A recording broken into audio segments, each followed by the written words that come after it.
Amen. სახელითა მამისათა და ძისათა და წმენისა სულისათა, ას და მარადის და უკუნთი უკუნისამდე. ამინ. გილოცავთ დღევანდელ დღეს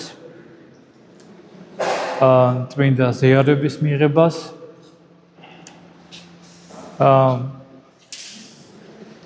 მაცხოვრის გამოჩინებასთან ერთად სამქვეყნიურ ცხოვრებაში აღსრულდა ბევრი წინასწარმეტყველება მესიის შესახებ. ეშმაკეულები განიკურნებიან, ბრმანი ხედავდნენ, ყრუნი ისმენდნენ, კელობელი ვიდოდნენ და ასე შემდეგ. კეთროვანი განიწმინდებიან, მკვდრები აღდგებიან. იმიტომ რომ ასეთი ძალა, რომლიცაც ასე გამოკრთებოდა კურნება, განწმენდა, მადლი, წყალობა, სიკეთე, ღვთაებრივი ენერგია ჯერ კაცობრიობას არ ახსოვდა და მაცხოვრის მოსვლასთან ერთად მან მოიტანა, როგორც მამები ამბობენ, ნამდვილი სიცოცხლე. იმიტომ რომ სიცოცხლე, რომლითაც ჩვენ ცხოვრობთ, ეს არ არის ნამდვილი სიცოცხლე, იმიტომ რომ წყდება. და ჩვენც არ ვიცით, როდის შეწყდება. და მაცხოვრმა მოიტანა სიცოცხლე, რომელიც არის ასევე სახიერება, რომელიც არის სისავსე, მარადილობა, დაუსრულებლობა, ნეტარება, სიწმინდე, ყველაფერია ერთად ამ სიცოცხლეში. ესაა ნამდვილი სიცოცხლე. და ეს სიცოცხლე მოიტანა იმისთვის, რომ ჩვენ გვაზიაროს. დღეს წავიკითხეთ სახარება ორი ბრმის შესახებ. საერთოდ ადამიანი, რომელსაც რაღაცა ნაკლი აქვს, საზოგადოება მაშინვე ჩამოწერს იმას. იმიტომ რომ აქ სხვა კანონებია, სხვა წესებია. სუსტები კვდებიან და ძლიერები ცხოვრობენ ამათ გვამებზე. მაგრამ ღვთის კანონები ასე არ არის. ის, ვინც საზოგადოებამ ჩამოწერა, ბევრი მათგანი ღმერთმა განადიდა. და ასეთი განდიდებული ადამიანები არის ეს ორი ბრმა. რომელსაც წარმოვიდგინეთ, ებო და ძმებო, რომლისგანაც არაფერ კეთილს არ ელოდნენ. მისი გარეგნულად თუ შეხედავდი, არაფერს კეთილს არც სტატუსი ჰქონდათ, არც სიმდიდრე ჰქონდათ, არც გავლენა ჰქონდათ, ერთმანეთ ჩაჭიდებულები თითო კაპიკს ითხოვდნენ, რომ თავი გადაერჩინათ. მაგრამ საოცრება რა არის? ღვთის განგებულება. რა არის საოცრება? რა არის ადამიანის არსი? რომ ასეთ შეურაცხ გარეგნულ მდგომარეობაში შეიძლება მას ჰქონდეს ასეთი სულიერი სამყარო. და რაში ჩანს მათი სულიერი სამყარო? მათ ღაღადიში. უფალო იესო ქრისტე, უფალო ძეო ღვთისაო, ძეო დავითისო შემიწყალე ჩვენ. ძეო დავითისო შემიწყალე ჩვენ. ძეო დავითისო მიმართავდნენ მესიას. მესია იყო მაცხოვარი და მხსნელი. და ამ ორ ადამიანს აღმოაჩნდა ეს მაცხოვნებელი ფილოსოფია. ყველა ცოდნაზე უფრო მეტი ცოდნა, ყველა სიბრძნეზე უფრო მეტი სიბრძნე, ყველა სიკეთეზე უფრო მეტი სიკეთე.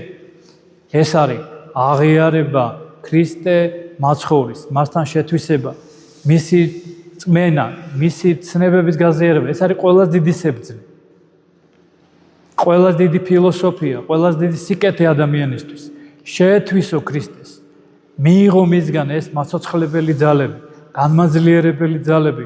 დამადროგი, იმიტომ ადამიანი არის წნეხში, ცოდვის, ეგოიზმის, საკუთარი ამპარტავნების, საკუთარი საშინელი თვისებების, იმიტომ რომ დაცემას მოყვა აბსოლუტური დეგრადაცია ადამიანის, გადმოპირქვავება, როგორც პირამიდა რო გადმოაპირქვაო, ასე ყველა ნეგატიური თავში მოხდა. ყველა ნეგატიური თვისება, რომელიც ადამიანს გააჩნდა, თავში მოხდა. რა იყო ეს ნეგატიური? ეს იყო დიდების მოყვარება, პატივმოყვარება, ძალაუფლების მოყვარება, შეუნდობლობა, არასიმდაბლე, ამპარტავნა, საშინელებები. იმიტომ არის, რომ ასეთი წმინდა მამების ზიარების ლოცვებში განსაკუთრებით არის, რომლებიც ხედავდნენ აი ამ დაცემას, განსაკუთრებით აღნიშნავენ ამ საშინელებას, ადამიანის ამ საშინელებას. რომ ამ საშინელების პატრონი არავინ არ არის. ადამიანს ვერთნაირი საშუალო, ვერთ მეცნიერებით, ვერთ ფილოსოფიით, ვერაფრით ვერ შეუძლია აი ამ დაცემის, ამ შინაგანი მეტაფიზიკური ბოროტებიდან თავის დაღწევის. ეს არ არის მარტო ის, რომ მე ვისწავლი წესებს, მივალ ფსიქოლოგთან, რაღაც ზნეობრივ წესებს ვისწავლი, ეს არის მეტაფიზიკური ბოროტება, რომელიც ჩვენში არის. ამას ვერ განდევნე. შეიძლება რაღაცა ნორმები ისწავლო, მაგრამ ამ ბოროტებას ვერ განდევ. ამას სჭირდება მხოლოდ მადლი, რომელიც შეეხება ჩვენს გულს და მას სჭირდება ქრისტეს მცნებები, რომელიც ამ მადლს შეინარჩუნებს. და პირიქით ვხედავთ მეორე ადამიანებს, საოცრება არის, ეს არის ისინი, რომლებიც და ვხედავთ ჩვენ აქ აღსრულდა აი ამ ბრმებზე წინასწარმეტყველება უფლისა, რომ ისინი, რომლებიც ვერ ხედავდნენ, დაბრმებიან და რომლებიც ვერ ხედავდნენ, ისინი იხილავენ და ისინი დაიწყებენ ხედვას. და პირიქით მასთან ერთად არის ფარისევლები, რომლებიც ფიქრობენ, რომ ყველაზე კარგად ხედავენ, ყველაფერს ხედავენ, ადამიანებს დაცინოდათ კიდაც თავის უმეცრებისა და სიმდაბლის გამო, მაგრამ რა ჯანდაბათ უნდა ადამიანს ყველაფერი ცოდნა თუ დაკარგა ქრისტე? რა თუნდა მას? ეს ყველაფერი თუ ქრისტე დაკარგა. თუ დაკარგა ცხოვრება, სიბრძნე, ყველაფერი დაკარგა. აი ასე დაკარგეს ფარისევლებმა, რადგან ვერ იცნეს. ესე იგი, არა მარტო ის, რომ ვერ დაინახეს მასში ასეთი ადამიანი, რომელიც დედამიწაზე არ ყოფილა და არც იქნება არასდროს. ვერ დაინახეს მისი სწავლება ღვთაებრივი. ვერ დაინახეს მისი სასწაულები. და პირიქით, ესენი ხო ვერ დაინახეს, მაგრამ პირიქით ამბობდნენ, ეშმაკის ძალით აღადგენს ამას. ესე იგი, ამაზე დიდი სიბნელე, დაბნელება, ამაზე მეტი სულიერი დაბნელება, ამას არ ჯობია თვალები კონდეს დაბრმული და ეს არ კონდეს, ეს ჭირი არ კონდეს ადამიანს. ნამდვილად ჯობია ადამიანს შინაგანი თვალი კონდეს ახელილი, ვიდრე გახელილი თვალები კონდეს და ვერ ხედავდეს ჭეშმარიტებას. და პირიქით მიისწრაფოდეს აი ამ სულიერი დაცემისაკენ. ქრისტე არ ითხოვს ადამიანებისაგან, რა სტატუსი გაქვს საზოგადოებაში, რა ამდენი წიგნი წაიკითხე, ის ითხოვს ერთ რამეს ყველა ადამიანის, ყველა ჩვენთაგანიდან, გრწამს, რომ მე შემიძლია შენი ცხოვრება შევცვალო.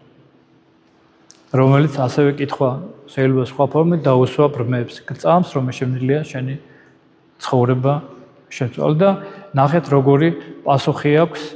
ესე იგი, ერთია აღიარება, ხო? ძეო დავითისო, აღიარებ ქრისტეს, მაგრამ აქ არჩევა, აქ თავდება აქ სარწმუნოება. ნახეთ რა სითხოვს ღმერთი. ჰეუფალო ამბობენ ისინი. დიახ უფალო. გწამს, რომ შენ შეგიძლია. ანუ მეორე არის აბსოლუტური ნდობა ღვთის განგებისადმი. თუ გაქვს ცოდნა და აღიარება, მაგრამ არ გაქვს ნდობა, არ უჯერებ ღმერთს, არ უჯერებ მის ცნებებს, მაშინ რა ფასი აქვს იმ აღიარებას? რა ფასი აქვს რომ აღიარებ მას ღმერთად? თუ არ უჯერებ მის ახარებას, თუ არ ენდობი მას, თუ მარტო კეთილდღეობაში ენდობი, თუ როცა ჭირი გაქვს, მაშინ არ ენდობი.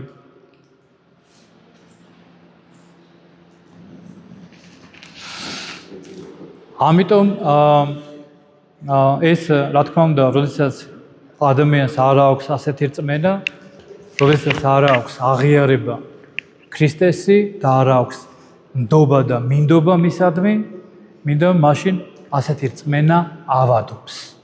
ავადმყოფი რწმენა ეს და ამბობენ მამები, რომ მიზეზი ამისა არის სულიერი სიბრმავე. სულიერი სიბრმავე, რომელსაც ჰქონდათ ფარისევლებს და რომელიცგანაც არც ერთი ადამიანი არ არის თავისუფალი. ერთ-ერთი მთავარი მიზეზი, რა ვიცი, მრავალი მიზეზებია და სხვადასხვანაირად შევხედოთ, მაგრამ ჩვენი შეხედულებით ერთ-ერთი მთავარი მიზეზი დღეს ადამიანისა არის ზედმეტი ინფორმირებულება, იმიტომ რომ ადამიანი ისეა ჩართული ინფორმაციულ ნაკადში, იმდენი რამე იცის, ყველაფრის გაგება შეუძლია. ყველაფრის ცოდნა შეუძლია. გახდოთ ხიბლი იქ სამოთხეში, რომ შენ იქნებ ვითარცა ღმერთი.